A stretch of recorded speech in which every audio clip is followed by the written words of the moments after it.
warahmatullahi wabarakatuh.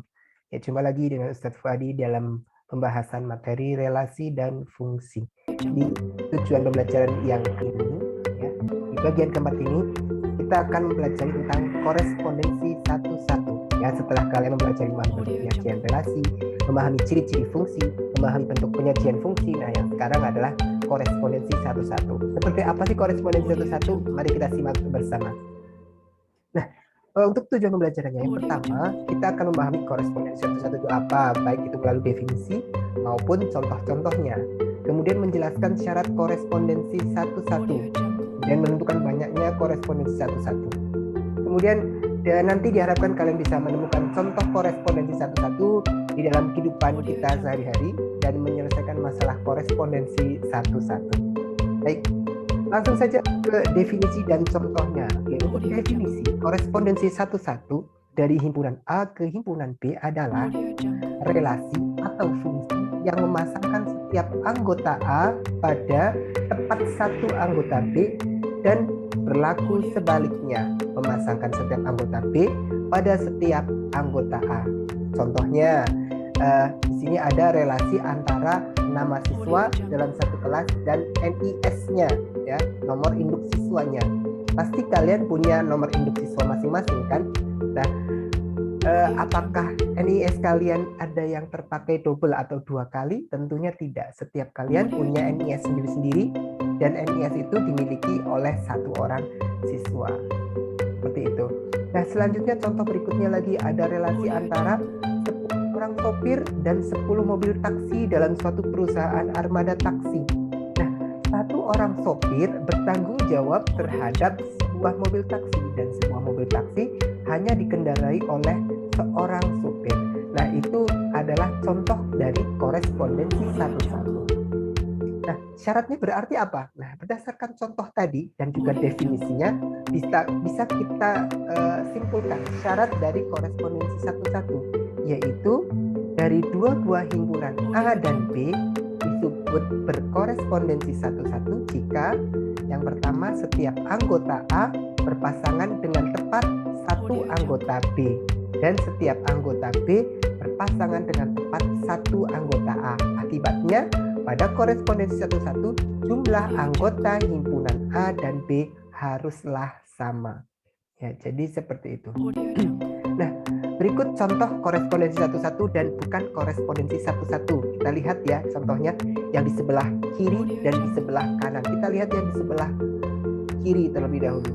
Contoh korespondensi satu-satu. Ini ada korespondensi satu-satu dari A ke B dengan A anggotanya 1, 2, 3 dan B anggotanya A kecil, B kecil, C kecil. Cara menyajikan korespondensi satu-satu bisa dalam satu seperti ini, 2 seperti ini, atau mungkin kalau ada 5 anggota ya tumpuk-tumpuk panahnya atau seperti ini. Ya, antara himpunan anggota A dan B harus jumlahnya sama. Nah, ini contohnya. Dan ada juga bisa jadi korespondensi satu-satu disajikan tidak hanya dalam bentuk diagram panah, tapi juga boleh dalam bentuk himpunan pasangan berurutan atau yang lainnya ya. Tetapi yang lebih mudah memang kita bentuk dalam kita nyatakan dalam bentuk korespondensi satu-satu ya, akan lebih mudah gambarannya seperti itu. Nah, selanjutnya contoh yang bukan korespondensi satu-satu. Nah, ini contohnya nomor 1. Meskipun jumlahnya sama ya, namun ternyata ada anggota dari himpunan A yang tidak punya pasangan, maka ini tidak disebut korespondensi satu-satu.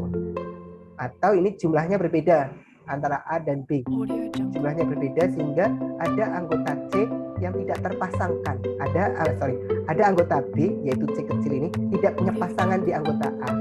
Nah, seperti itu. Jadi harus bisa saling berlawanan dari himpunan A ke himpunan B, dari himpunan B ke himpunan A, seperti itu. Itu namanya korespondensi satu-satu. Nah, berikutnya yang contoh yang ketiga. Nah, ini contoh yang ketiga juga bukan korespondensi satu-satu karena dia bukan fungsi ya.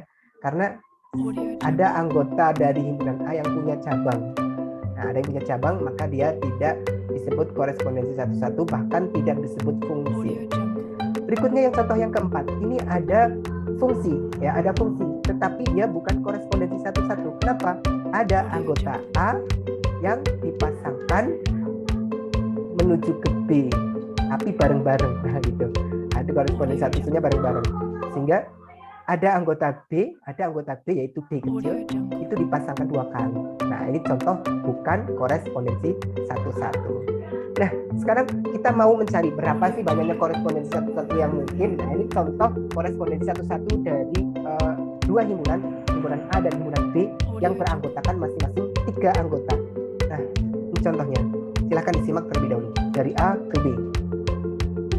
Ketika 1 dipasangkan ke A kecil, maka ada 2 kemungkinan berikutnya, yaitu 2 ke B, 3 ke C, atau 2 ke C, 3 ke B. Jika 1 dipasangkan ke B, ada 2 kemungkinan berikutnya, yaitu 2 ke A dan 3 ke C, atau 2 ke C, 3 ke A. Berikutnya, jika 1 dipasangkan ke C kecil, maka ada 2 kemungkinan, 2 ke A dan 3 ke B, atau 2 ke B, 3 ke A. Nah, berarti ada berapa kemungkinan? Ada 6 kemungkinan jika ada 3 dari anggota A dan B. Jadi anggota A dan anggota B, anggota himpunan A dan himpunan B sama-sama dengan 3. Contohnya seperti itu. Nah, untuk selanjutnya, banyaknya anggota himpunan A dan banyaknya anggota himpunan B itu dapat dituliskan dengan N dikurung A, ya, N dikurung B. Artinya apa? Banyaknya anggota himpunan A, banyaknya anggota himpunan B sama dengan 3. Nah, seperti itu. Nah, banyaknya korespondensi satu-satu yang mungkin dari himpunan A ke himpunan B dengan jumlah anggota himpunan A dan B adalah 3, itu ada 6 kemungkinan. Nah, rumusnya bagaimana ini? Sudah ketemu dapatnya berapa, tapi bagaimana kalau mencari A dan B 1 anggota, A dan B 2 anggota, A dan B 3 anggota, A dan B 4 anggota, dan seterusnya. Itu bagaimana? Nah, maka bisa kita sajikan dalam bentuk seperti ini. Oke. Jika himpunan A anggotanya ada 1, himpunan B anggotanya ada 1 juga, maka banyaknya korespondensi satu-satu dari himpunan A ke B ya pasti hanya 1 saja, ya kan? Tidak ada yang lainnya. Kalau ada 2 anggota, masing-masing ada 2 anggota, maka banyaknya korespondensi satu-satu adalah 2, ya. Ada 2 kemungkinan. Dengan kalau 3 anggota, tadi sudah disebutkan 6 kemungkinan. Nah, kita bisa lihat di sini ada pola 1, 2, 6. Ya, pola pertama 1, pola kedua 2, pola ketiga, adakah suatu rumusan tertentu yang menjadikan angkanya menjadi 1, 2, dan 6? Ya, bagaimana? Oke, jadi kalau ada 1, maka cukup 1, maka 1 kali 2. Ya.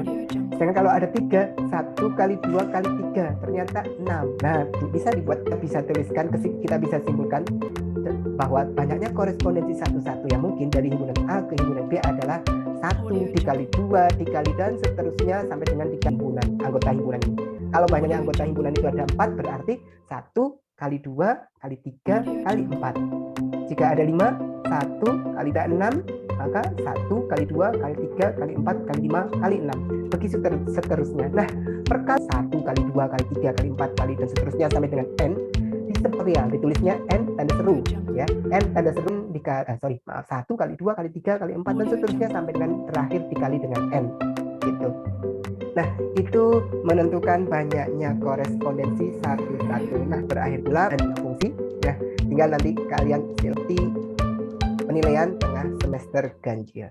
Oke, demikian dari Ustaz. Assalamualaikum warahmatullahi wabarakatuh.